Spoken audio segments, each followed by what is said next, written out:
Hello mga Farm Bill, nagbabalik na naman ang yung Radtech na magsasaka. So kung bago ka pa sa akin channel, please don't forget to subscribe, Dooms TV, Agri tayo, at pindutin na rin ang notification bell para updated ka sa aking mga susunod na video. So today mga Farm Bill, nandito tayo ngayon sa place ni Sir Furuhara. Yan. Si Sir is galing ng Japan. Yan. Oh, sige sir, okay lang. Ay, at least si sir humble. Mayaman si sir eh. Ayan.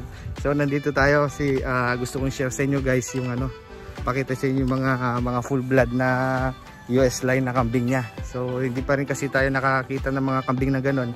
Yeah, so first time natin makakita ng mga ganung kambing. Alright, so see you soon.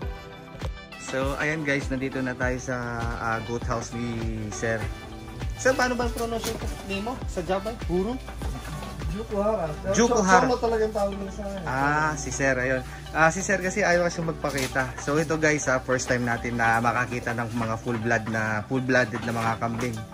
So ayun, grabe talagang malalaki talaga pala sila. Ikilig ko ako. So guys, talagang yung kambing tignan mo sa likod pa lang. Ayan.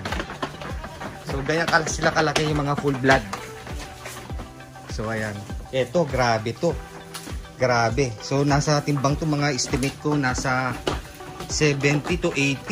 Ito pa, buntis to guys. So ito sir, itong blackhead na traditional sir, ano to? Available din to sir. Opo. Pupunta siya kayo kaya si Renzo, pinakyaw lahat yan, nakita niya. Kahapon nilabas ko kasi sila for the first time. Sabi niya, sir, kukunin ko na lahat.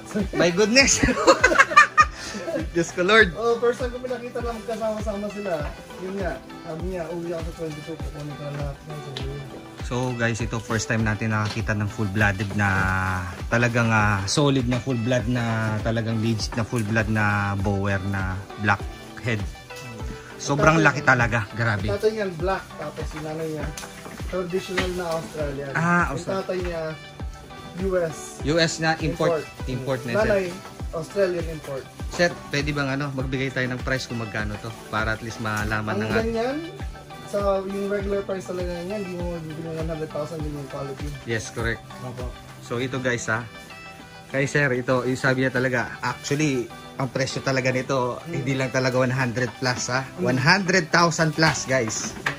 Yung presyo talaga nito. So ilang beses nang umanak to sir? Bali second time niya ngayon. So possible na talagang dalawa to. Halos buntis lahat sir no? Meron pa doon. So ito yung mga yun. So ito guys, ito naman yung dappled. May dappled kami yan, panggulo yan, nasa top namin natin. Oo. Laruan din ng mga bata. So ito dappled line, panggulo daw. So ito pa, yan full blood din to. Ang ganda ng mga anak painted black na bower. Ayan guys. Kikilig. So first time ko talaga nakakita. Grabe, ang ganda nito, ang laki. Ginik. Yan nakadagol.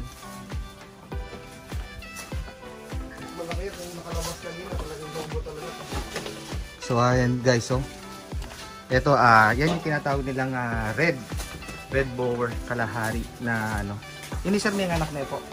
Itang kaya dapat na may anak. Kasi siya namatay sa hindi magala yung likod na paa. Sir, kadagulan nini nani yung black yung painted na bower na black painted dapol Japon buti sir binibenta. Maraming alaga kasi si sir guys. Ini kaya naman ni sir, mabuktot siya naman. Sir, nanilang naglahi ka rin itang black nun solid black. Yung alaway chika. Ay, Pinuno. Anak ni Pinuno. Anak ni Pinuno, sir, ne. Diyos ko Lord, paano natin kaya magsisip-sip kay sir ganito kayo? Kaya mga mas namin may matulog dalawa, isang pula, isang traditional. Kaya hindi ko pinakita kay ano. So, guys, sa 22 daw kukunin na to. My goodness. Bakit 10 heads? 10 heads lang po. 10 heads yung kukunin. Isang tao lang. Isang tao lang, ne. So, ayan lang guys. Gusto kong hawakan kasi yung ano, yung black na, yung head na, black-headed na dapol na malaki.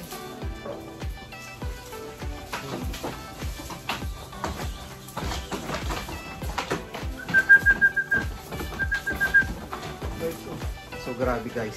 Ang laki talaga ito.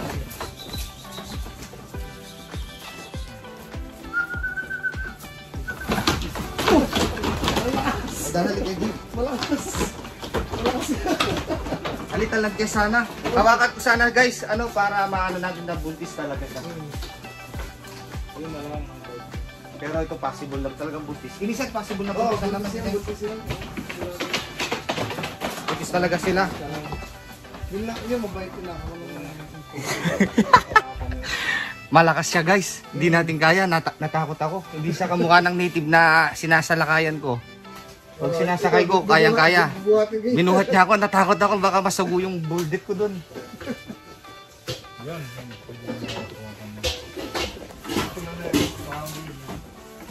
Ito guys, oh. Ini ba, ali sir, ini mabukto titi. Oo, bukti siya naman. Pero maamoy yun, maamoy. Grabe sir, pang santing da, Diyos ko Lord. Kikilig ko mo, yan pa pa kasi may nugget sir eh. Ipakita mo. So, balik tayo dito sa isa. Ay, natutuwa talaga ako. Ayun na si Sir, ayaw magpakita. Baka alam ma-hold up yun. Alin, bisa magpakita yung sure Sir kasi po ito. So, ito guys. Sikat kasi Sir sa Japan si Sir. Ayaw niyang ano, napaka-humble. Sir, King Japan, nanibing negosyo yung po ka rin Sir King Japan? Oh, restaurant owner kami. Sabi ko na kabe. Ali ka chef, sir? Hindi ka chef? Chef ako. Ako nagluluto ako. Masarap mag... Pero more in management kasi. Pag may absent, nagluluto. Pag Sabado, ganyan, kulang sa tao. Ako nagluluto. Ito nga yung sinabi ni, shoutout Sir Gilder Alan. Napakabait daw ni Sir, ni Sir Cholo. Napaka-humble. Basta tingin pa lalaki. Ba sir, kabilis mo pa katuling sir. Kabilis mo. So ito yung sa next ano niya. Yan o. Anak nung back ni Sir Borlog. Ay, kang Borlog sir ne. Oo. Ayun. Galing kay Sir Alan. Siya nakabili ng back kay So ayan guys, so. Gaganda. Ay, nakorta kaya. Hindi pa itami itong sir. Hindi yung yakabot na. Ay, pila na para hindi sir. So, gagawin natin. Maghihintay natin kasi bibilin daw yung 10. Diyos ko. Kung matira. Itong dalawa kasama. Nakulang kahapon yun. Sayang. Suwagan siguro. Sir, possible na talaga kapag may suwag dyan talaga. Tinulong ko muna ng antibiotic yan. Construct yun. 3 days na ba? So, ayan. 3 days na ano. Ambal, sayang. Sayang na sir, ne? So ayan guys, ang lalaki talaga ng mga alaga ni sir. So ilang milyon na daw yung niya dito. So yung mga nagastos niya. So ngayon talagang i-out mo talaga sir, totally. Out na lang eh. Pero ibigit ko yung mga tupa ko. Magtupa ka sir. Meron na akong tupa, marami akong tupa. Yan masyadong kasing yung tupa niya sir. Hindi masyadong alagaan. Kasi Rene kasi sir, maselan le. Kasi kutang kay kamatin kang metong nakang kasakit alog.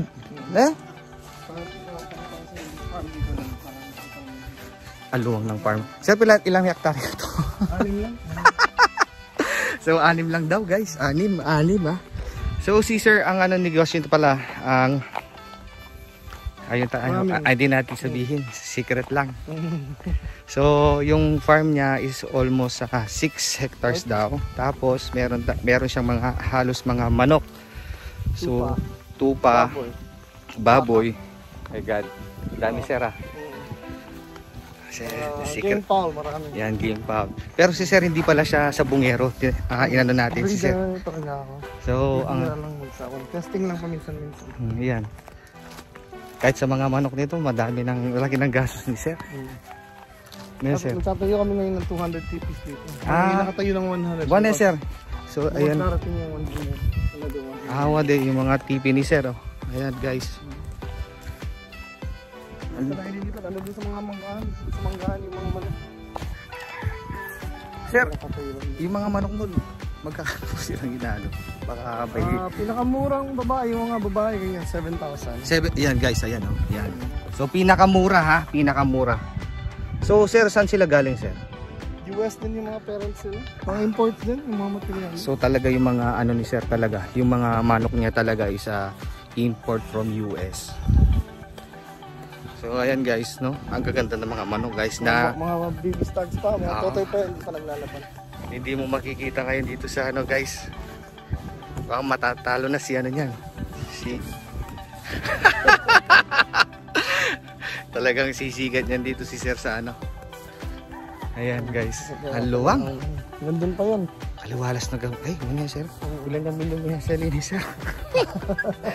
Malambat mo nang matagal mo na nga. 3 years pa lang itong... 3 years na sir. Underdeveloped. Galing naman ni sir, nakakatuwa. Grabe guys. May fish pan, dalawa. So may fish pan siya. Alime pa po. Kulang yung lalim. One sir. Bulong 7 sir, hanggang doon pa guys. Oh. Oo, hanggang doon pa. Malayo pa. Kasi... Stop lang para makita mo yung view. Pakita mo sa kanya yung view. Yan, so ito guys, naglalakad tayo. Thank you sir kasi pinapasin na tayo sa kanyang farm guys. May pagbalik natin doon, ito pa. Nakakapagod ako. Yung mga baka nasa baba. Ilan lang heads kanina rin ang baka mo sir? Ano na? 5? 5? Oo, 5 lang. Wow, rin babi mo sir, nukol na puwan yan. Doon sa ano, nagkakatay na. Guys, alam mo nung minsan, kwento ko lang guys ha, si sir kumatay ng isang dappled na buck. Binabarat. Nasa makuha na nila yung bloodline. Sir, anong lasa nun sir?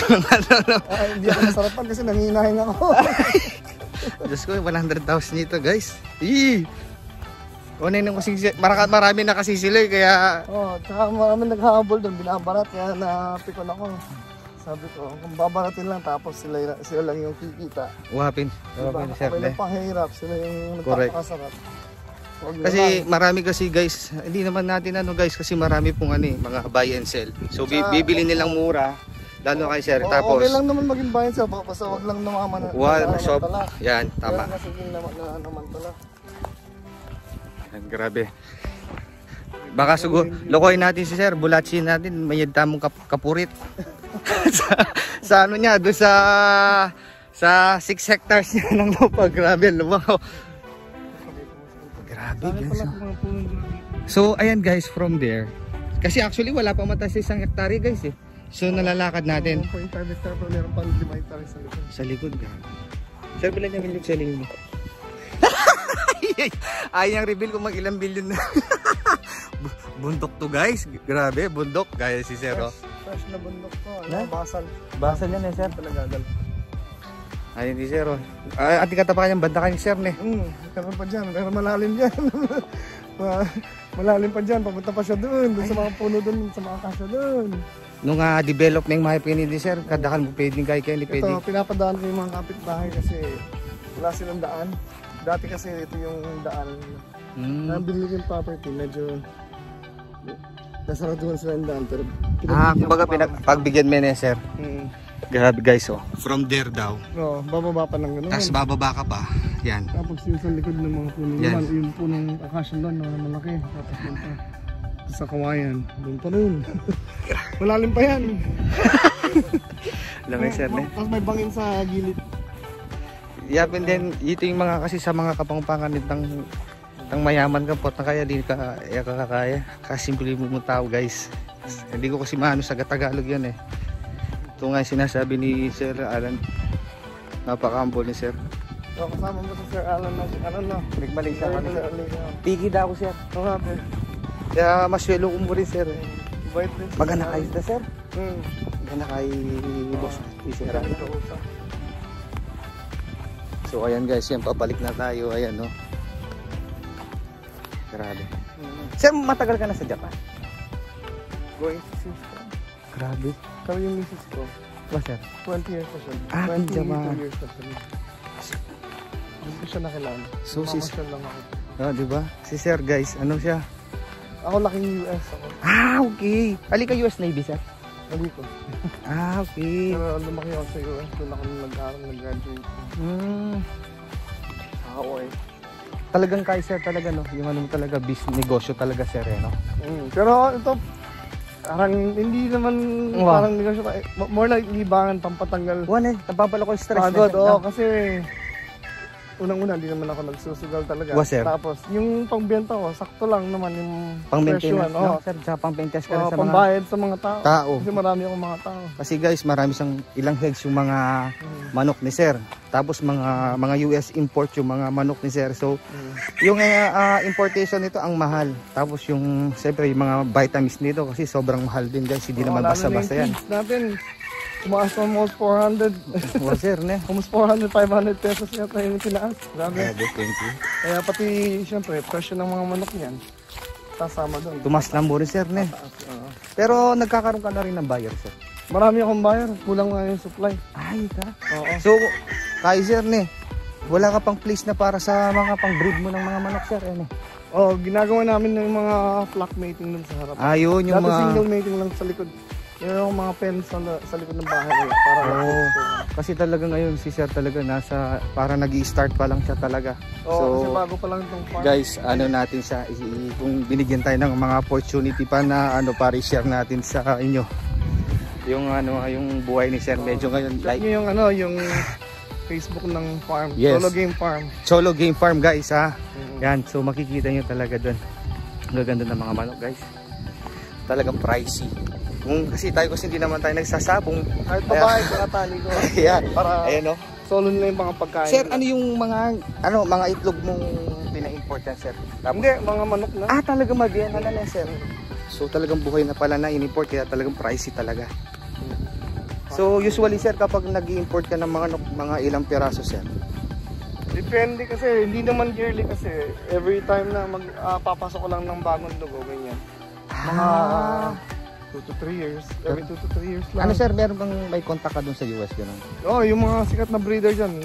Like? Tingnan natin kung sino yung, tingnan natin kung sino yung score sa Mexico.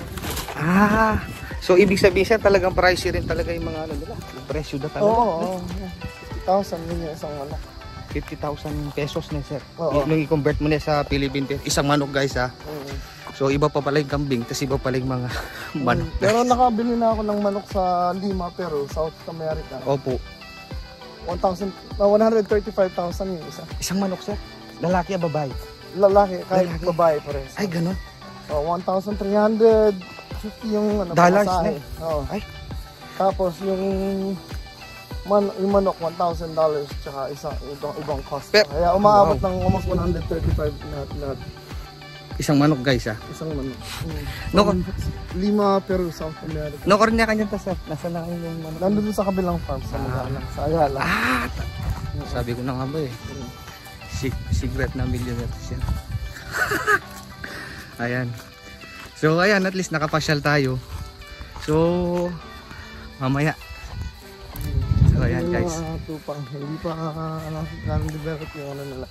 Pag nawala na yung kambing dito, pag na-sold out na, yun, Mag-focus. tatanggalin ko ito, ilalagay ko na sila ng permanent housing nila. Kasi, wait, ang tamasanting talaga. subok pa lang to eh. Sir. Subok pa lang talaga. Experimental ba? So ayan sir, mamaya babalikan tayo.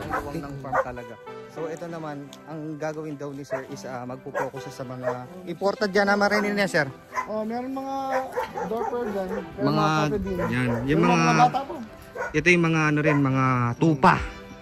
Yan, pero sila halos mga import din na breed kasi walang maganda. Wala pa akong bagong back kasi nakapalitan ako ng back para di sila mag-breed. Buri mo pinapalaki ko pa yung mga anak niya, yung white dorper ko. So ibig mong sabihin sir, binili mo rin yung mga iba sir o yung ibang mga na-breed mo? Yung mga ibang matanda. Kung konti lang binili ko dyan, halos palaki ko yun. So ibig mong sabihin sir, start ako dyan, ilan lang tapos nung after 1 year, ang dami nila. Ah, okay. Oo. Matataba oh. Pangasanting da. Ang tataba talaga nila guys oh.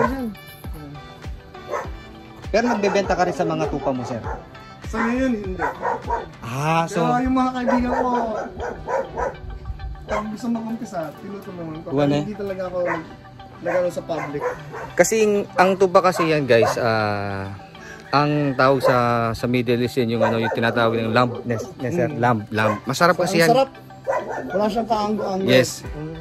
Yung lamb talaga masarap lalo. Tapos malambot din yung laman niya. Malambot siya naman, sir, ne. Hindi ka mukha sa red goat, medyo may pagkatigas. Yung lamb na nasa okay. masarap. Parang kamalan mong beef. Ano Ganun yung texture ng corn niya, para siyang beef. Parang alam mo yung corn beef yung string. Opo. String yung ano. Yun pala yun. So guys, depende pa rin talaga sa ano, sa nagluluto si Sir Master niyan si Sir eh. So ito yung mga ayan guys oh.